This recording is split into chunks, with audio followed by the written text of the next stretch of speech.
Oh, you finally arrived. Would you care if I sing a song for you? I call this one a masterpiece. Welcome to SMG4, have a look around. Anything and everything you think of can be found. We've got mountains of content, some better, some worse. If none of it's of interest you, then you'll be the first. Welcome to SMG4, come and take a seat. Would you like to see the news or any female characters feed? There's no need to panic, this isn't a test. Just nod or shake your head and we'll do the rest. Welcome to SMG4, what would you prefer? Would you like to fight for Mario's rights or tweet a racial slur? Be happy, be horny, be bursting with rage. We got a million different ways to engage. Welcome to SMG4, put your cares aside. Here's a tip for straining pasta, here's an uptoling who died. We got movies and spin-offs and YouTube shorts and a bunch of colored pencil drawings of all the amazing channels, circus characters fuck each other. Welcome to SMG4. Hold on to your socks, cause we cheap like just kindly sent you photos of his cock. They are grainy and off-putting, he just sent you more. Don't act surprised, you know you'll laugh and you'll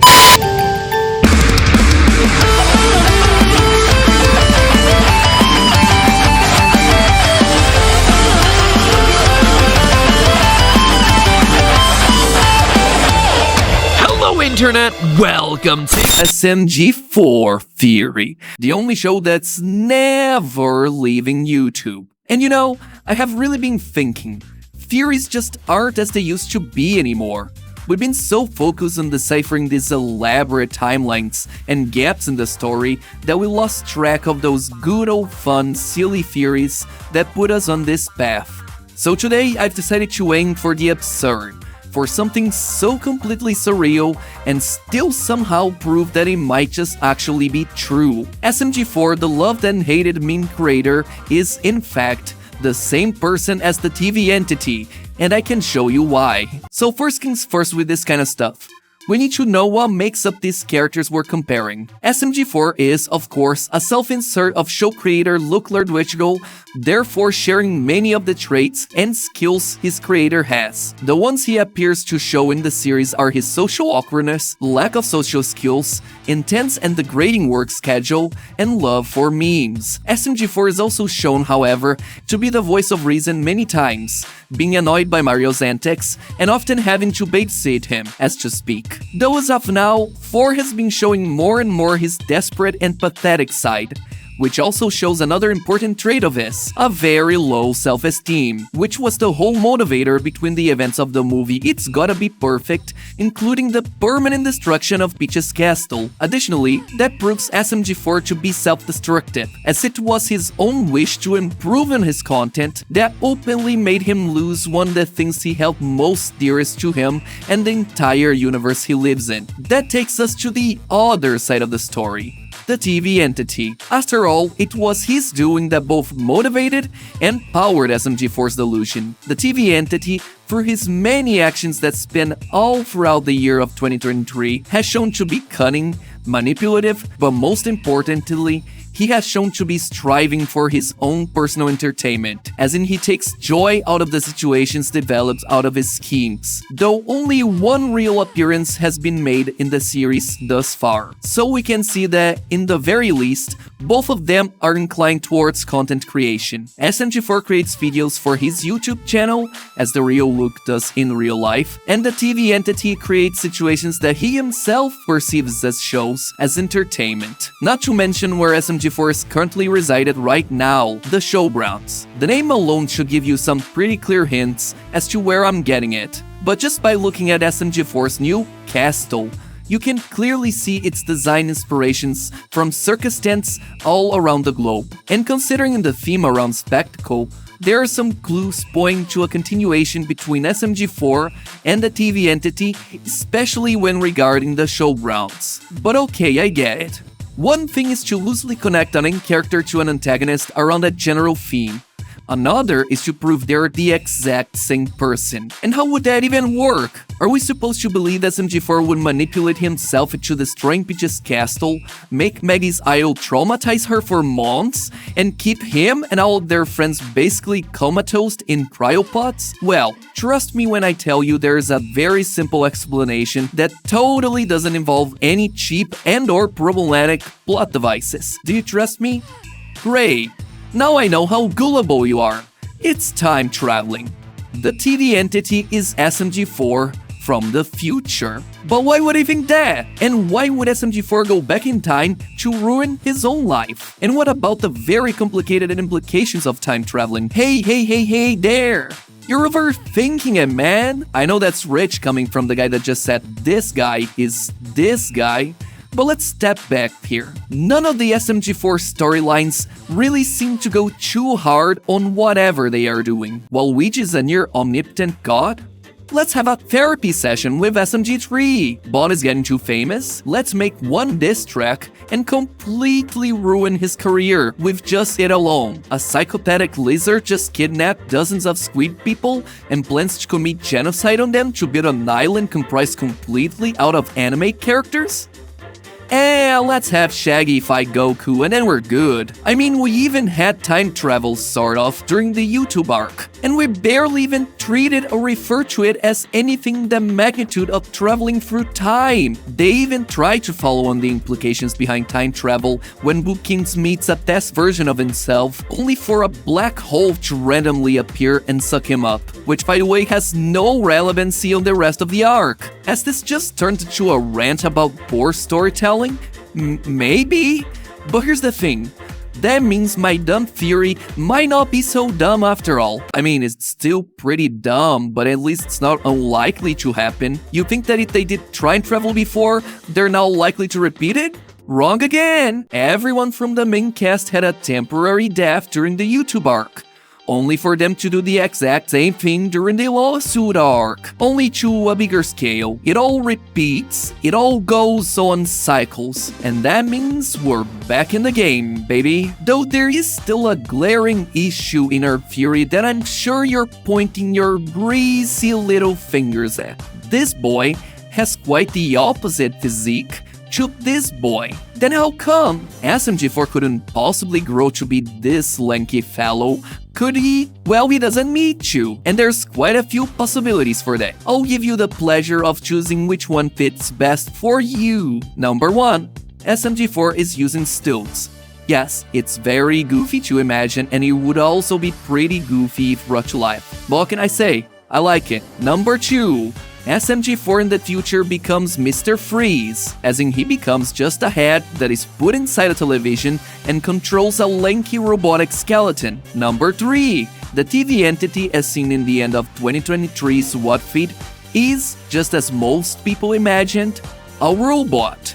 No humans inside it controlling it attached. However, that does not stop the possibility of a future SMG4 controlling it remotely in order to keep the facade intact. Regardless of which one you think's most likely to be true, they all support the theory of a future SMG4 being the one responsible for all of the actions we have attributed to the TV entity, such as the destruction of Peach's castle and the eventual death of One-Shot Ren. But that brings another question to the table. Why on earth would 4 do this? What could possibly motivate SMG4 into becoming the villain we all know and love? For that, let's take a look at the story arc that led him to It's Gotta Be Perfect. In the episode SMG4 Are You Okay?, 4 gets jealous of 3 for being able to collab with the popular celebrity Mr. Yeast and yearns to be as successful as the latter. To achieve that, he starts mass uploading and farming as much content as he possibly can, hiring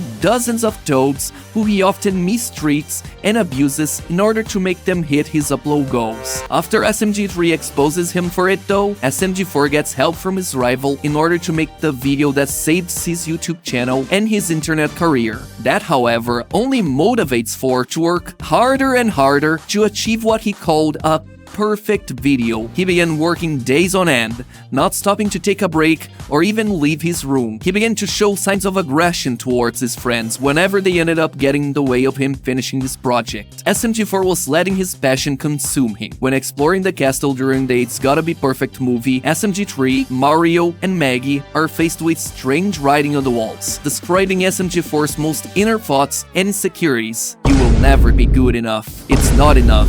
Go away. You are a failure. Nobody likes your videos. These are the types of stuff that makes a person go mad, that makes a hero turn to villainy. But you would be quick to assume that SMG4 has already overcome these dark thoughts and ambitions. I mean, he did sacrifice his perfect video in order to save the life of SMG3. Well, though there is that, there's still plenty of evidence that shows SMG4 is not truly over the concept of perfection. Evidence 1. The use of the word perfect.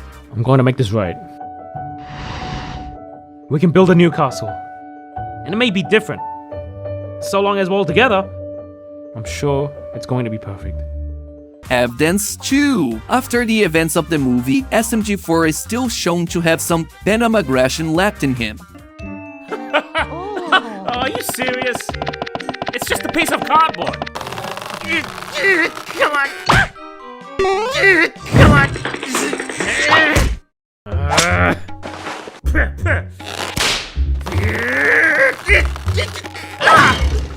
Evidence 3.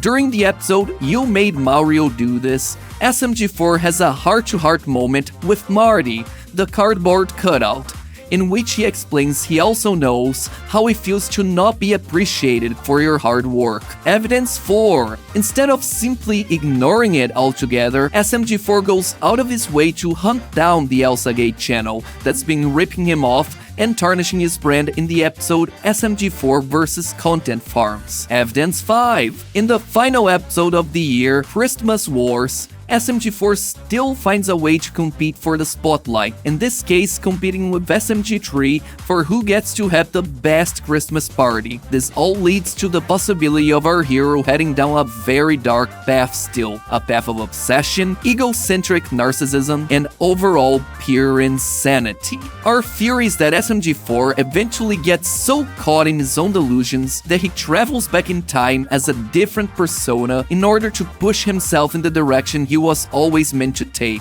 to push him and his friends into the narratives that would finally strive for the perfection he had been so long yearning for. Wild Wild Mario, the Mario Mafia, the 10-year anniversary special. They're all big hits and enormous successes amongst his channel and fanbase, so it would only make sense for a future evil version of himself to try and make his best self unwillingly recreate and be part of these classics, be it by directly influencing 4 or by manipulating the people around him in order to create the basis for his little show. It seems the TV entity just wants to watch the world burn.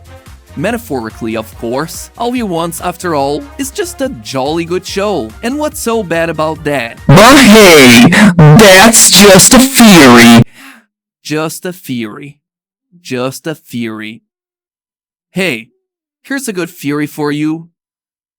Why does it all feel so empty? Why don't I feel fulfilled? Why is everything so dull and meaningless around me? Who even am I right now? Am I alive? Do I matter? Am I of relevance in the grand scheme of things? Is this the end? But hey, that's just a theory, an SMG4 theory. Thanks for watching.